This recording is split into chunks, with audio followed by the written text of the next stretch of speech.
Overnight fiery strikes across Ukraine amid the push for peace. Ukrainian President Volodymyr Zelenskyy writing, the strikes, quote, only confirm the need to put pressure on Moscow.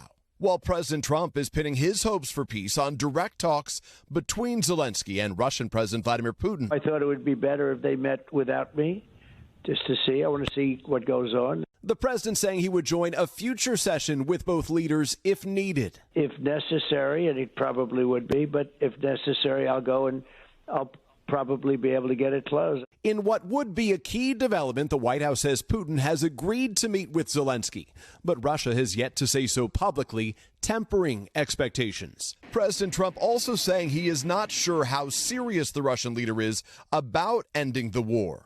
I think Putin is tired of it. I think they're all tired of it. But you never know. We're going to see where it all goes. It's possible that he doesn't want to make a deal. Overnight, Special Envoy Steve Witkoff shifting some responsibility to Ukraine, saying the president believes accepting a peace deal will be up to that country. He's got a real sense of what it's going to take for Ukraine to meet in the middle and to move the Russians. From Ukraine's perspective, security guarantees are needed for any agreement. President Trump now saying no American ground troops will be used there. Well, you have my assurance, I'm president. After not ruling it out the day before. But the president says he's open to providing U.S. military air support.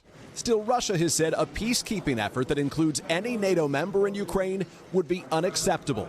Discussing the possibility of peace, President Trump joked that ending the war could boost his odds of getting into heaven. I'm hearing I'm not doing well.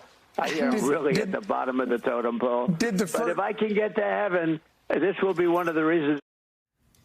So, Peter, the timing's up in the air. Any sense on where a potential Putin-Zelenskyy meeting could happen? Yeah, Craig, the White House wants those face-to-face talks to happen in the coming weeks, they say. Among the possible locations, Budapest, Hungary, and Geneva, Switzerland. That's what a senior official here at the White House tells NBC News. One possible complicating factor, Putin still faces an arrest warrant from the International Criminal Court for alleged war crimes. So that rules out a lot of countries where he cannot travel. But Switzerland's foreign minister says that it would grant Putin immunity if a summit were to be happening there. Craig. All right. Our Chief White House correspondent, Peter Alexander. Peter, thank you.